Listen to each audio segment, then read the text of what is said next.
Breaking news, breaking news, breaking news.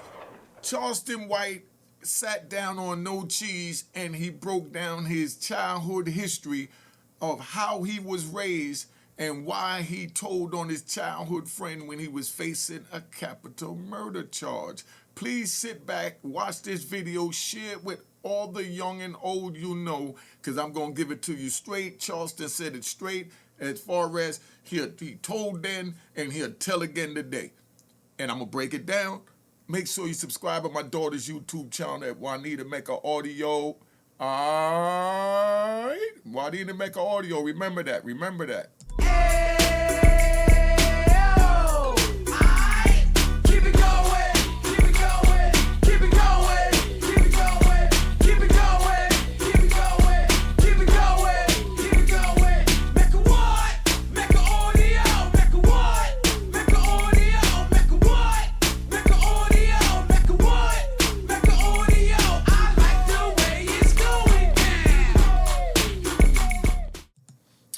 You know what it is. Unique Mecca Audio, man. I'm here. This one is Charleston White, right? This one is real deep. Let me see if I can give you all this right here, because this is just real deep, man. I want you to hear what Charleston have to say. And it's deep. It's deep. Video. I think you were 16 in this footage. It looked like somebody did their homework, but this was never seen before in the public manner. I don't think nobody did their homework. Somebody within the government system released that. Because you know I nanny boo-booed the city after I beat them charges. So not only did I nanny boo-boo the city, I talked about some dirty police officers, dropped their names, and brought up the Dacian Steptoe and the officer Garrett Holsich right after I beat my charges. So nigga, I shook my dick at the city. So this is old news coverage. So I was locked, this is old news coverage of 93. I was a juvenile at the time, so my face was blurred. They couldn't show my face back then. So there's no way an average citizen on the internet done dug this deep to get an archive of a news footage, nigga, from 1993, 92. Nah, Nah, that was an inside release. But do you consider that snitching on your friends though? For one, them wasn't my friends. You gotta think, homie. Look. They don't have to be your friends for you not to snitch on them. If you decide to step off the porch and break the law, you don't snitch. You get caught because you don't want no one to snitch on you. So all that, they're not my friends, they wasn't my friends, that don't give you a right to tell on them. I wouldn't tell on my enemy. This is what me and Gilly the Kid fell out over. How you go put street rules down on at 14, 15, 16? Because if that 14, 15, or 16 decide to go on the street and break the law and run with the street people, then they're held to the same standards and rules of the game. Just like when you walk into your household, there's rules and standards of how their parents expect them to conduct themselves. So you can't say the age. Now, let's move forward. We're going to get back to that. How? I'm not a street kid. I'm not a criminal. I'm a kid who was raised to tell the truth. When my mama come in and say, son, what happened? Mama, I didn't do that. I got a paid for a lawyer. I got two lawyers, Carl Mallory and Louis Stearns. Louis Stearns became Judge Stearns, Judge Louis Stearns. But nigga, I had two paid for lawyers. Nigga, my mama is a well-to-do mama. I'm just playing, I ain't playing. I'm an adolescent going through an adolescent stage of rebelliousness. Does that give you a right to snitch? Put that in the comments. If you're an adolescent going through an adolescent stage in life, does that give you a green light that it's all right to tell on your comrades if you decide to break the law? And the second question is, would you agree if someone told on you after you broke their law? Ain't no street. Hell yeah, I'm gonna tell on you. I've been telling since I was a little bitty boy. See, he said it right there. That's why That's why I'm really doing this, because you can't get mad at Charleston. Charleston is being Charleston right now, and there's a lot of Charlestons out here that's watching Unique Mecca Audio, and I want to try and explain to you about this, so hopefully you don't go down that path to wind up having to go through what Charleston White went through at that age. I've been telling all my life, Mama, Kevin did, nigga, I've been telling to. Now, see, when he just said that, if I did that, my mama would have smacked the crap out of me. What did you wrong with you? Stop telling on your peoples. You know what I mean? That's the way I was raised. How many of y'all was raised that way if you go telling, you know what I mean, that the adults around you would tell you that you ain't supposed to tell? Put it in the comments. How many of y'all was raised, you know, don't tell on your friends? If somebody broke the lamp, you don't tell who broke the lamp. Whoever told who broke the lamp, that's the one that get the butt whooping, not the one that broke the lamp. All right? The one that told. Yeah, so all of a sudden I ain't gonna tell. And my mama crying saying, son, and then fuck him. I don't do that. Your mama wasn't out there when you decided to go do what you do and break the law and take coats and pull guns, Charleston. So your mama crying shouldn't have nothing to do with it. Them in the 8th grade. I don't know them. I didn't go to elementary with them. So that don't mean you could tell on them because you ain't go to elementary with them. These project kids, and this is what I want to show people. The well-to-do kids have no loyalty to the project kids. No, the way, listen, man, stop it. The way-to-do kids, as you're saying, don't got no business mixing with what you calling the project kids.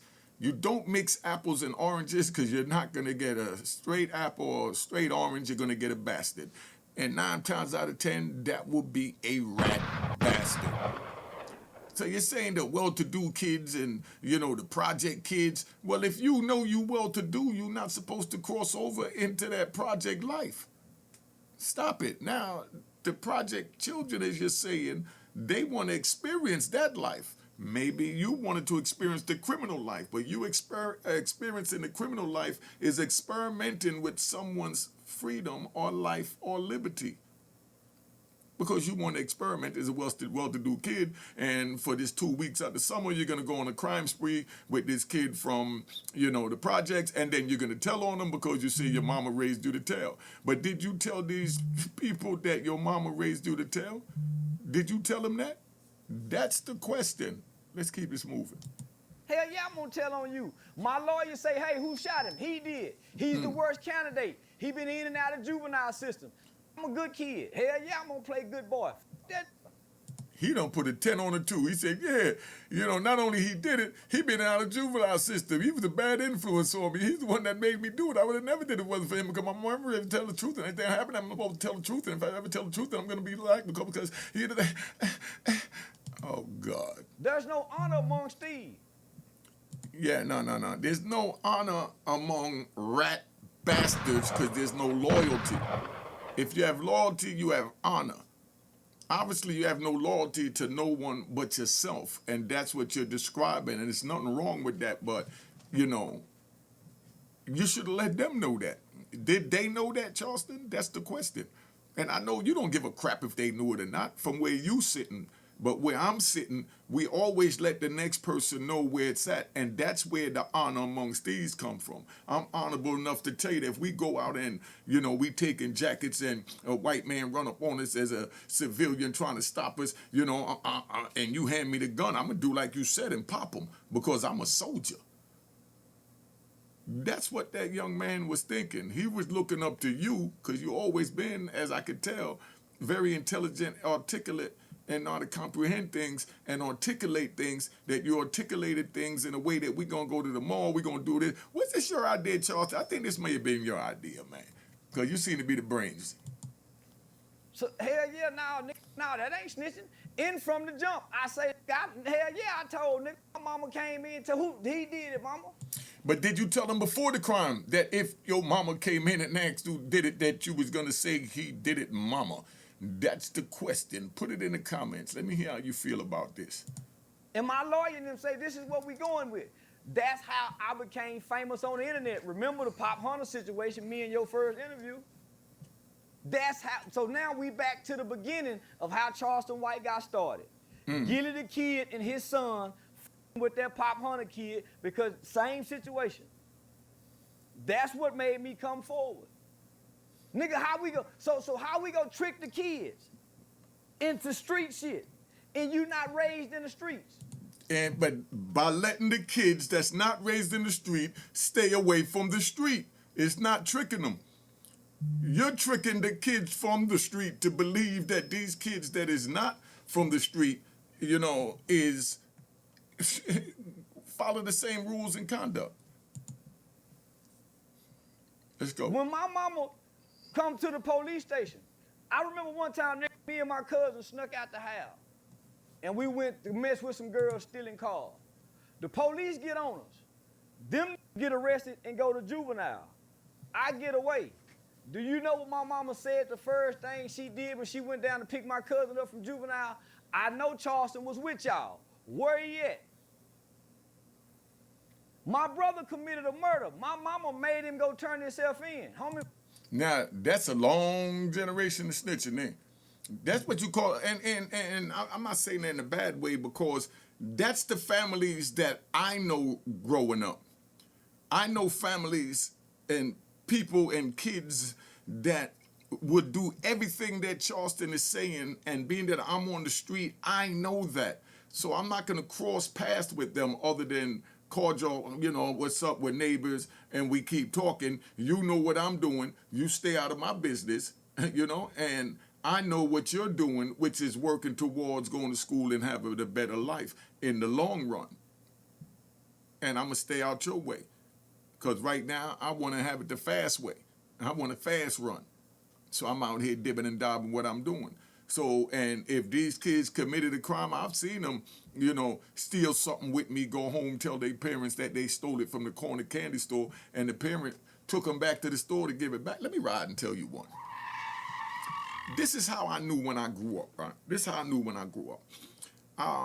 I was talking to my son's mother, and she told me, oh yeah, he went and cleaned out somebody's house. They hired him and his friend to clean out somebody's house, and they left the checkbook behind. And he took the checkbook, wrote a check, and went to the Chuck E. Cheese, you know, let's say to, you know, and bought a video game that cost $50 and brought it home. And when I found it, you know, the video game, I beat him and I made him take it back to the store. I'm in prison when she's telling me this, and I still got criminal mentality, but I'm crossing over now into civilian mentality. So the first thing I say to it is, what the hell you beat him for? He got over on $50. It's the first thing came out my mouth. She's like, no, you're not listening. I said, no, you're not listening. The kid figured out a way to get a game on his own. She said, yeah, but it was a stolen check. Yeah, but he got away with it. You know, she's like, no, he didn't get away with it. I said, how he didn't get away with it? She said, because in his heart, he know that he didn't pay for it. I said, good gonna Google, you know? So then now I had to go into, you know, my transferring over. So then I said, you know what, babe, you're right. You know, that's the right thing to do. I wouldn't have did it, but you're right for doing it. But I'm not gonna lie, because at that time when I'm talking to her, I wouldn't have did it, you know? But I understood why she did it. And I knew that that was the right thing to do. So that's where I knew she was raising my son to be what Charleston called one of the good boys, you know? Because I would told nigga, you don't got over with him, check at him. Go get you a flat screen with the other check. You know what I mean? That was the mentality when you're on the street, and that's the mentality Charleston talking about, even though we could laugh about it. But that's how it goes. You know what I mean? What? You got that from the check? Where the check at? The older person around, where the check at? Let me see that. All right. And they're going to take that, make moves. You know, instead of saying, no, let's take it back. But that's what happened with that. Let's keep it moving. I come from an honorable, upstanding family. I don't have no crooked mama. Son, you tell these people the truth. So, nigga, nah, I wasn't raised with street shit. I was raised to tell. Then you shouldn't have went around the street shit. That's the whole point. And that's what I'm telling you, youngins. Don't go around the street shit so that you ain't got to worry about telling. And you ain't got to worry. But see, Charleston White just had a good run. Let's ride. Charleston White just had a good run, right? There's no disrespect, no none of that towards Charleston. But back in our days, he would have been gone. Somebody would have been took him out. You know what I mean? But see, it's a new day and time. And that's why I like this video, because I could use this video as a good tutorial. Because back in the 80s and 90s. I don't know what's happening now. There's no way he would have did that and been able to still stay in the neighborhood to grow up. It ain't gonna happen. You know? Not then. Is that what made you so passionate about the Pop Hunter situation? Yeah, because how you gonna tell a kid to go against his mama? Because the kid decided to go against his mama when he went on the street. So if a kid go against his mama and go on the street and go make a, go do a robbery or whatever, and then he gets caught, and then he tells on his friend, and he's saying that my mama told me not to go out there, so I gotta tell on you. How would he feel if the next kid told him that?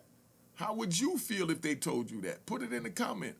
So all that he went against his mama, yeah. How you expecting to go against his mama? Because he just did just that when he went on the street. So now he got to deal with the consequences of the rules of this game that he played and lost. But if he was never out there and was just with somebody, that did that, that's one thing. But Charleston's saying that I was a part of it, you know what I mean? I gave him the... Watch this joint here, man. This is crazy. Because of some street codes who everybody break. Everybody break these codes. And there's consequences to breaking the code, Charleston. It's just nowadays in 2025, there is no consequences. But there's going to be that one person that feel that strongly about it that's going to want to, you see what's happening with these young kids, what they're accused of. I'm going to do a video later about, Mo 3. Look what they're accusing him of. Look at Young Dirk, what they're accusing him of. These don't do that, man. I mean, right now, it is what it is. Everybody break these codes. When we got arrested, all these niggas older than me. There was a news article in 2004, 2005 by Bob Ray Sanders in the Fort Worth Star-Telegram. I never got to read none of the articles back in the 90s. But we was on the front page paper of every news station. The news media described me as being the youngest, the smallest, but the brains out of the bunch. All these niggas was older than me. I'm just bullshitting and ran away from home because my mama had just had my little sister. So I'm mad because I ain't the baby no more. And I'm being rebellious. My mama just had a new baby. I'm 13, going on 14. It's the summer going from 8th grade to... I'm just being rebellious. I ain't no criminal. I've been playing the flute in the band. I go on family vacations. Nigga, we eat dinner at the table. We don't eat dinner in our room. I got my own bedroom with my own bunk beds. I got a desk right there, a real set-up desk. I got my own phone. I'm a spoiled kid. I ain't no street nigga. Right there. Back in my day, they would have just crushed them. If you doing all that, you done came over mixed in with them. But they dead wrong, too, for even taking him, because I'm sure that he had the signs of being just what he's saying he is. And if, he showed these signs, these red flags, and they don't take heed to these signs and red flags, and then they turn around, and then now it come back to bite them, can't be mad at nobody but yourself there. Because he basically told you who he was without verbally saying it, just by his actions. Y'all throw a rock, at a car, and then y'all running, and then he stopped and start walking. You understand what I'm saying? And then when you catch up with him, why are you walking? He said, nah, because they caught up with me, I didn't do it. I wasn't running, you know what I mean? I said, oh, okay. Just think of that. I don't know the street rules. But you was playing street though, right? I wasn't playing street. See, you was in the street. I'm playing rebellious. I'm rebelling against... No, but you was in the street rebelling, man. Get it right. You was in the street rebelling. Mama being delinquent. I'm not being criminal. I'm being delinquent.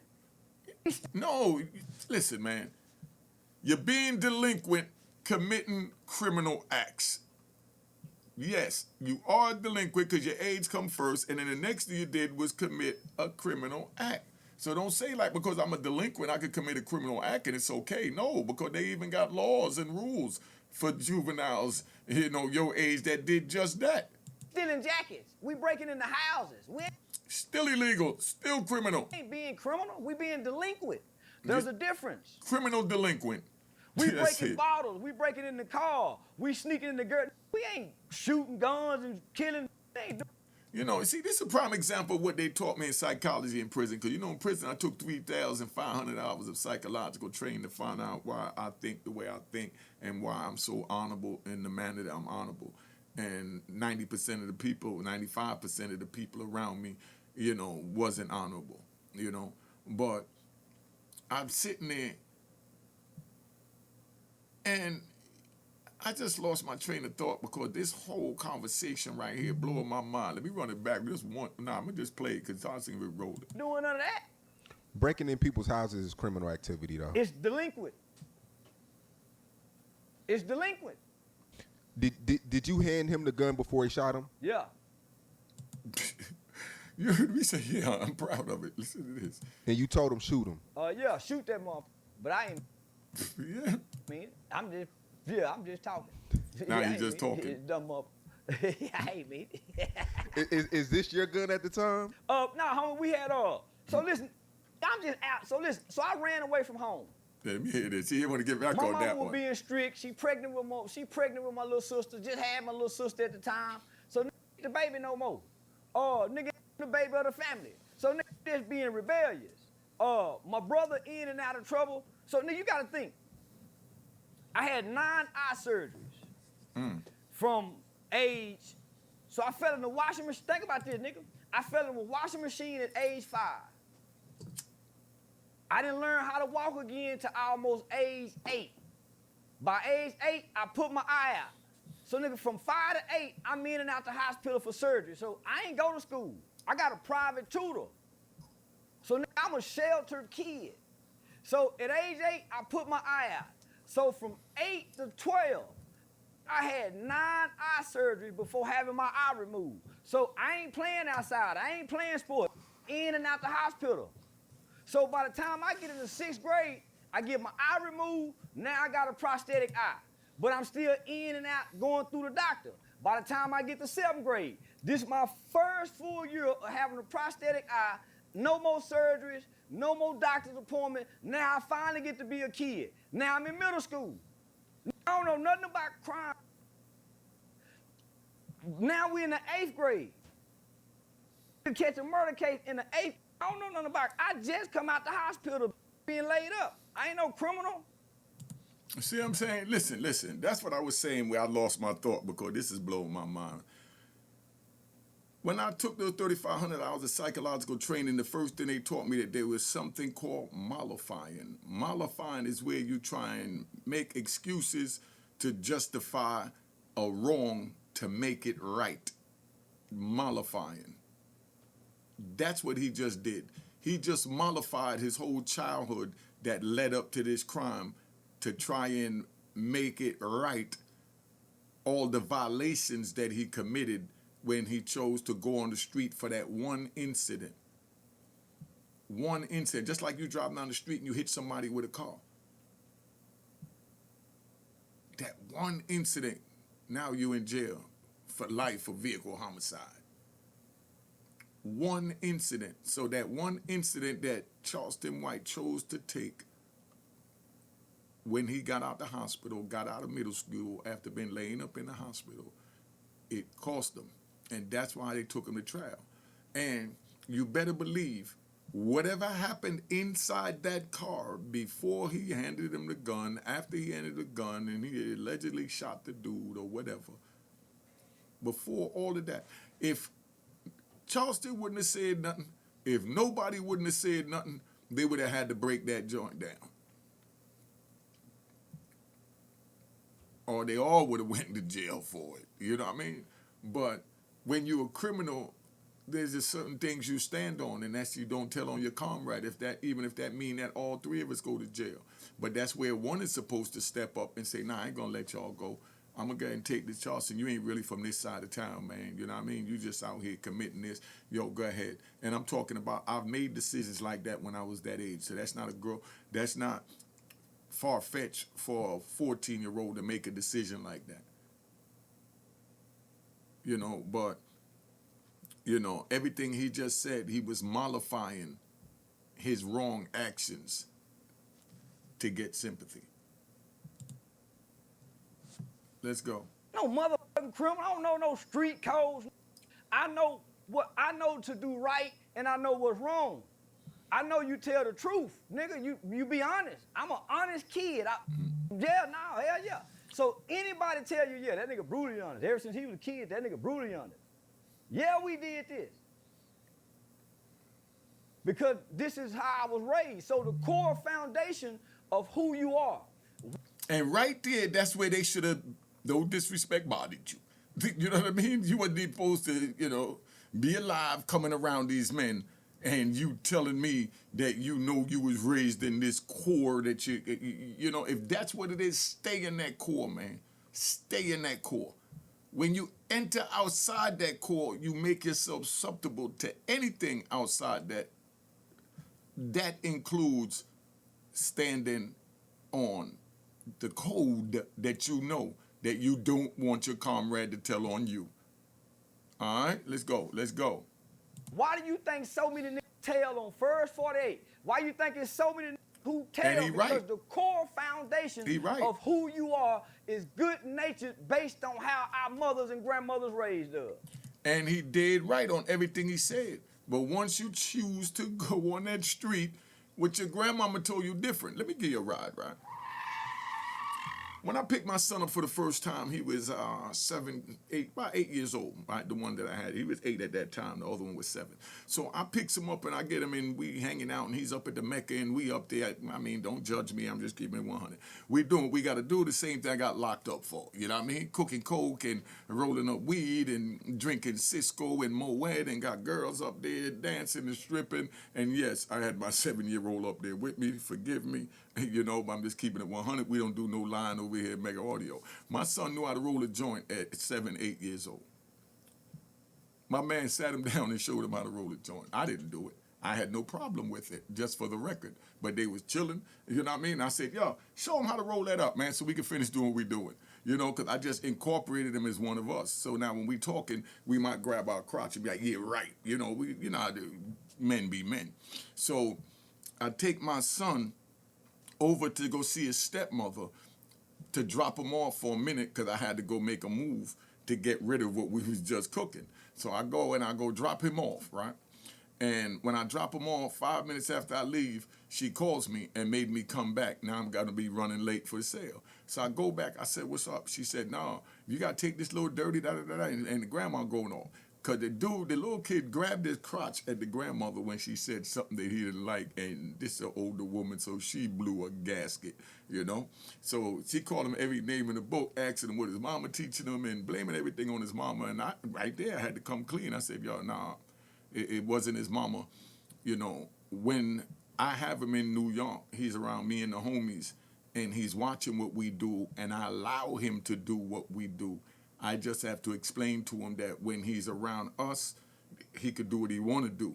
But when he's around his mother and the rest of the world, keep what we do amongst us as the good old boys club. And the same rules your mama taught you. Yes, thank you, all the stuff. Somebody, he might say he wants something to drink, and somebody get him something to drink, and he'll say thank you, and we'll be like, yo, thank you, get up out of here. We don't say no thank you, because that's how we was moving.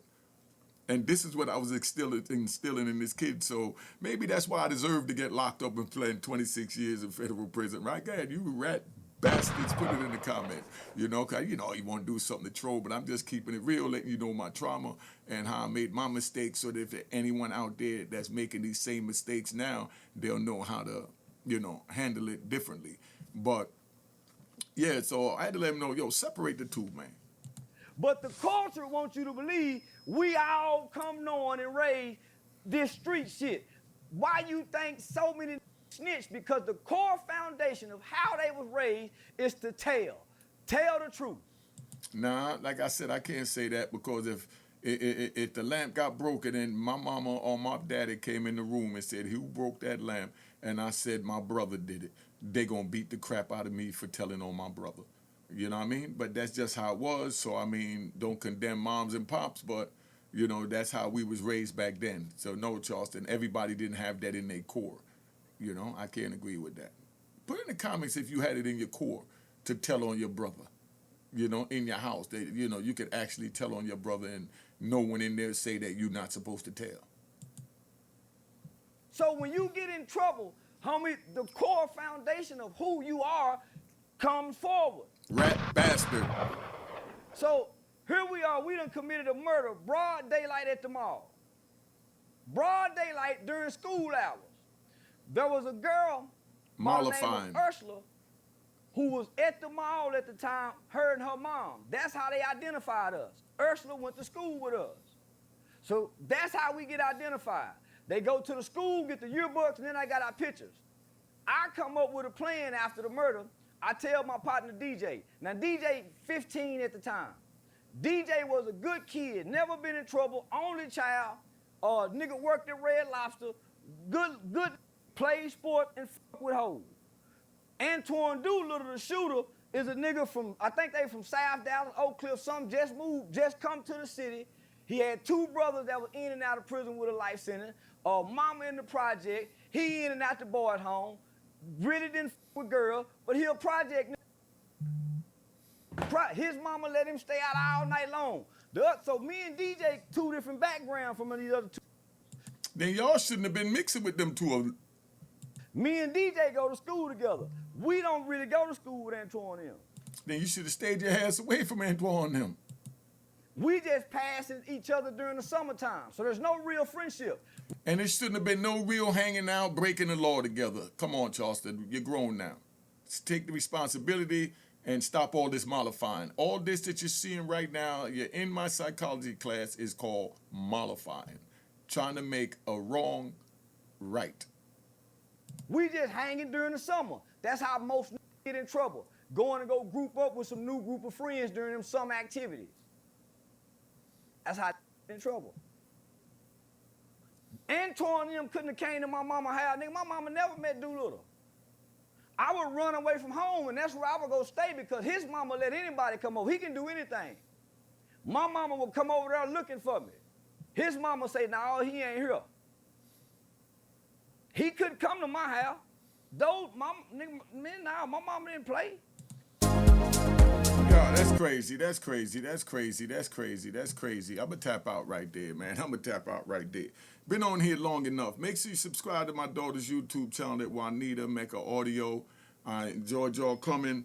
And that last part he's saying, I just had to tap out because, he said that everybody go to DJ house. His mama let everybody in. And his mama wouldn't do that. Well, while DJ's mama letting everybody in the house, that's preventing those that she's letting in the house from being on the street and possible committing a crime or being the victim of a crime. But by your mama not letting them in the house, she's throwing them out there to be a part of the street and to be that victim of that crime. So there's 2 sides to it. So you can't, I don't want nobody to feel like what he's saying is 100%, because you have those mothers that say, nah, I'm not going to leave that child out there, even though it's not mine.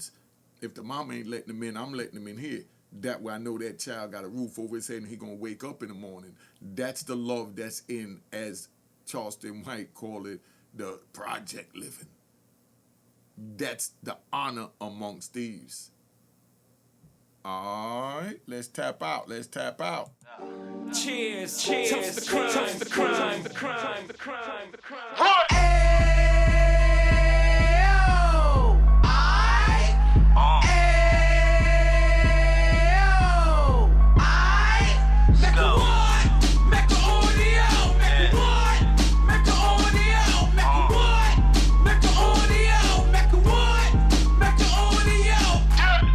Fresh out the can of 26, he back on the strip, getting back in the mix. What he mentions a gift. You stand up 10 toes down, and I suggest you pay attention to this. Take a little gully posse and put it in Harlem. He cut from the bottom, came up from the bottom. Drop the book, you should go and get it. The Instagram page and the YouTube, you could go and visit. Then you could consider yourself LinkedIn. Sit front row and get Jews from a kingpin. How he went through it, so you ain't gotta go do it. To not pay attention would be stupid. Talking about a man that probably put your grandfather on. Probably the reason that him and your grams got along. A man that generated millions on the block, did his time, never squilling to the cops, Mecca Audio.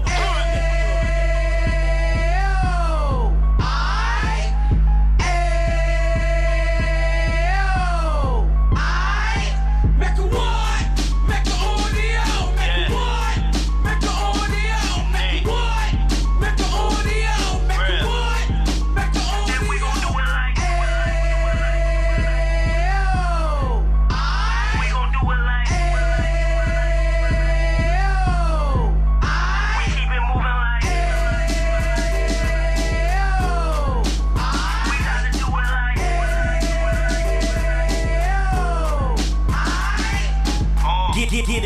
2 G's in the 90s. Drop top beamer so shiny. I let shorty go, she was wine. Treat her like my past, she behind me. Spend a couple bands on the Dapper Dan. You be back again, getting green like a Packers fan. No cap, it's a raw in Uptown. Baby horn Uptown, Dominican bust downs.